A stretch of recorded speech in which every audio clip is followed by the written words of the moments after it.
నాకు వంట వచ్చా రాదనేది ఈ రెసిపీ చూసి మీరు కంపల్సరీగా అయితే కామెంట్ చేసి చెప్పేయాలి.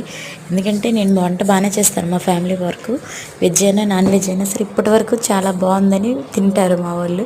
ఎందుకంటే ఎప్పుడు వంకలు పెట్టలేదు, వాళ్ళ వరకు అయితే బాగా చేసి పెట్టాను.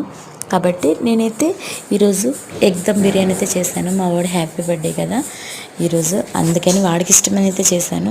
చాలా సింపుల్ ప్రాసెస్ అండి, చాలా ఈజీగా కూడా అయిపోద్ది. కాబట్టి ఈరోజైతే నేను ఎగ్ బిర్యానీ అయితే చేసేసాను, egg dum biryani.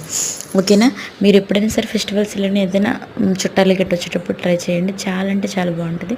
Egg కర్రీలా same egg curry ఎలా చేస్తామో ఆ ప్రాసెస్ అని, కాకపోతే కొంచెం మార్పులు చేసుకోవాలి. మసాలాలు యాడ్ చేసి రైస్ బాయిల్ చేసుకోవడంలో ఉంటుంది. రైస్ ఏమాత్రం మెత్తగా అయినా సరే కుకింగ్ బిర్యానీ అనేది బాగోదు. రైస్ చూసుకునేటప్పుడు మాత్రం చూసుకుంటే సరిపోతుంది. చూడండి నేనైతే చేసాను, చాలా అంటే చాలా బాగా వచ్చింది. ఈ ఫ్రైడ్ ఆనియన్స్ అనేది మామూలుగా ఆప్షన్ మాత్రమే, చూడటానికి చాలా బాగుంటుందని నేనైతే వేస్తాను. ఇంకోసారి మీరు కంపల్సరీగా ట్రై చేయండి, తినాలనిపిస్తే మా ఇంటికి వచ్చేయండి. ఓకేనా, రెసిపీ ఎలా ఉందో కంపల్సరీగా కామెంట్ చేసి చెప్పండి. ఓకేనా, బాయ్.